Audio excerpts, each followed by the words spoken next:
Suarez in behind Ward, he's gone for glory! So listen to this, because football has changed more than we like to admit. People still say all publicity is good publicity, but that might have worked 30 years ago, in the era where Maradona practically lived on the front page of every newspaper.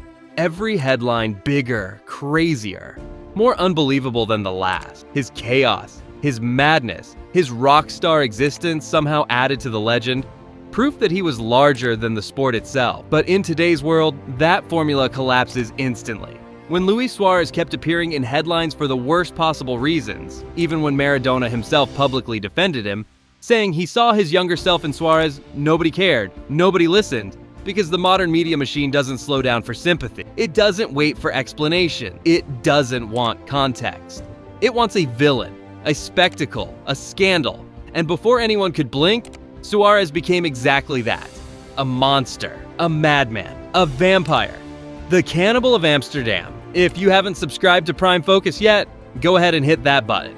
Because if not, don't worry. The next story we drop will be so good, you'll subscribe by accident.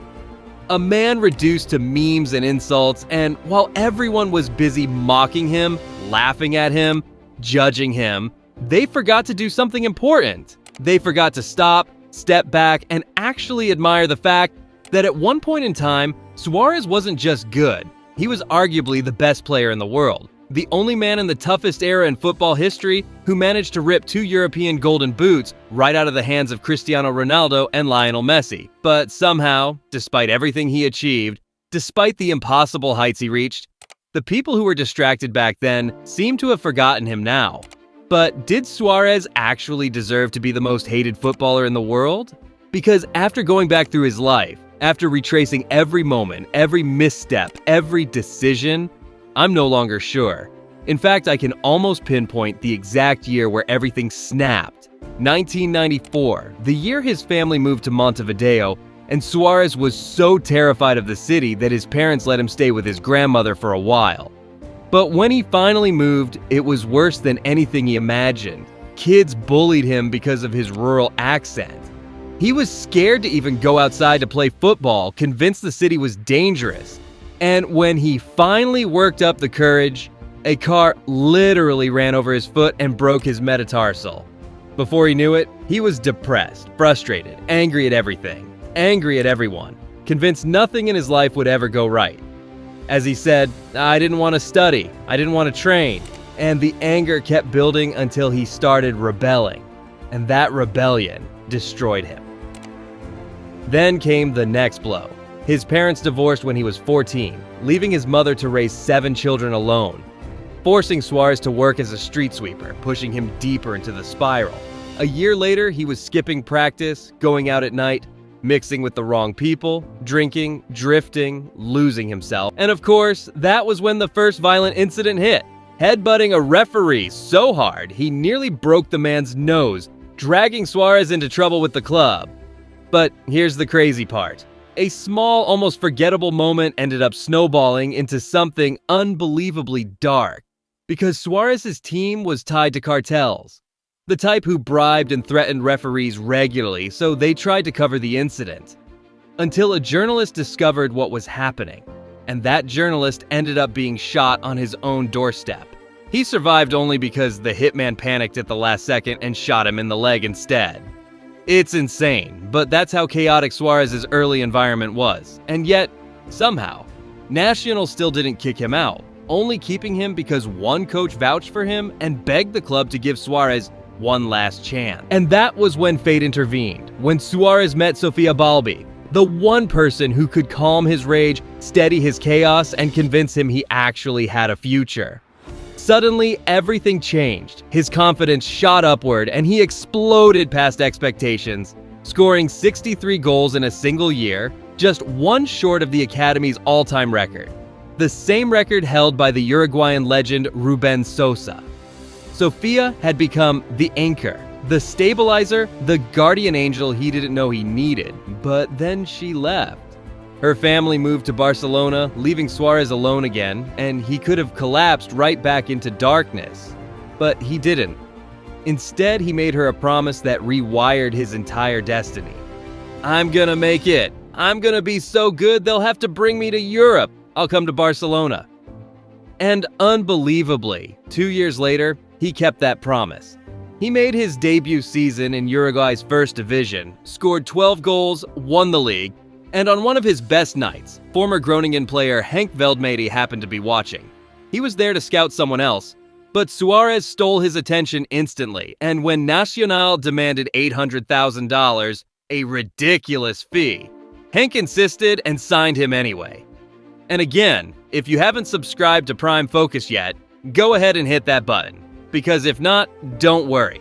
The next story we drop will be so good you'll subscribe by accident. When Suarez arrived in Europe, Sofia was already waiting for him, and thank God she was, because he showed up at Groningen unbelievably overweight. So overweight the board thought Henk had lost his mind signing him.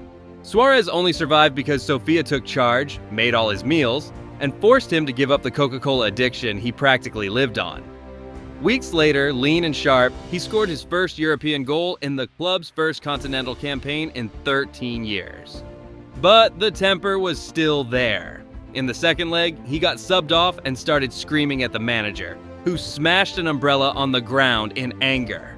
The fans turned on him, the coaching staff doubted him, but then came the turning point. With 8 minutes left, losing 3-1 to Vitesse, Suarez won a penalty and then scored twice inside 2 minutes, flipping the entire stadium, the entire match. And suddenly, the same fans who doubted him were chanting his name. Greatness doesn't follow logic. People feel it before they understand it. And despite all the chaos, all the anger, Suarez kept proving he was special. In 5 matches, he scored 4 goals, picked up 3 yellows and a red, debuted for Uruguay, got a red card there too, and still nobody cared because he was that good. Then Ajax showed up with a $3.5 million offer that Groningen rejected. So Suarez sued the club to force the transfer, destroying his relationship with the fans. But Ajax eventually paid $7.5 million anyway, and instantly Suarez lit up Amsterdam. 5 goals in his first 5 games, link-ups with Huntelaar, 36 goal contributions in his debut season, then 47 in the next. World-class numbers? But he became the most hated player in the league, accused of diving, cheating, even clashing with manager Marco van Basten, getting suspended multiple times, yet still being so good Ajax gave him the captain's armband.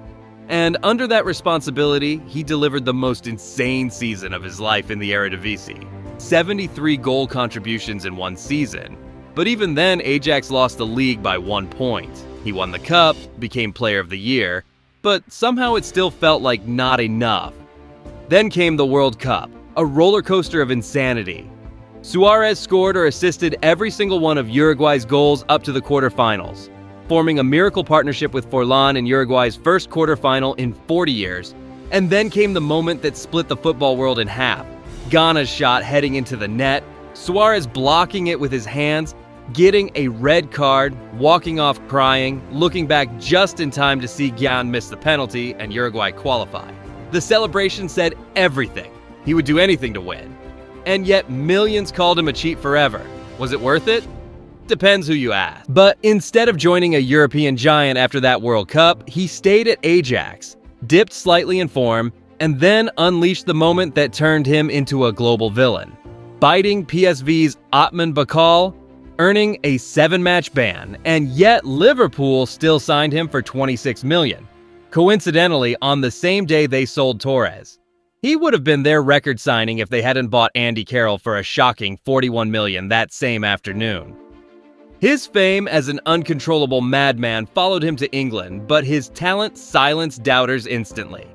He dragged Liverpool from 12th to 6th in 3 months. Then came the Copa America, where he led Uruguay to the title and won player of the tournament. But everything collapsed again in England when he racially abused Evra, earning an 8-match ban and the wrath of the entire football world.